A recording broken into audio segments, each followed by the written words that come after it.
এ গোষ্ঠী মারছে উত্তর মিতিকা তুফানে আঙ্গ বাসুব ফালাই দিছে, তাও আবার গোড়া উল্টাইয়া। তার মানে একটা আঙ্গ বাসুব আজকে তো ফালাই দিল। তার পরবর্তী এখন আমরা বাসদা কিভাবে কাজ করব, যা কাজ করা লাগবো সব কিনা কিনা কাজ করা লাগবে। উপায় নাই, মানুষের কোনো হাত নাই। তার মানে এটা আল্লাহ যা করে ভালো নাকি করে, আল্লাহ ভালো লাগছে তাই ফালাই দিছে, আমাদের কোনো করার কিছু নাই। পড়ছে পড়ছে আমাদের গোয়ালঘরের চালের গুরু যায় পড়ছে, তেমবলা গোয়ালঘরটার খোড়া ভাঙ্গা পড়ে নাই।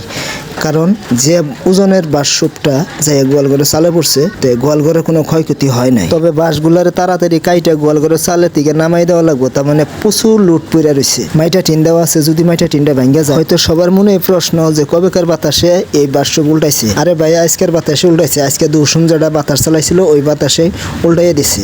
দেখেন আমাদের এই যে গোয়ালঘরের চালে কিভাবে পড়ছে, এই খেরে ফেলার দিয়া চাল দিয়া প্রচুর এই বাঁশ চাহিরে এই দেখেন গোয়ালঘরের চালে পড়ছে। আর উপায় নাই, কালকে বাঁশটি কাঠন লাগবে। যদিও আজকের বাতাসে মানুষের কোনো যদি ক্ষয়ক্ষতি হয় নাই, কিন্তু আমাদের বাঁশসুপের গোড়া মাটিতে নাই। তার মানে আজকের ভিডিও এই পর্যন্ত, ভিডিও আর নাই, নট রিচেবল।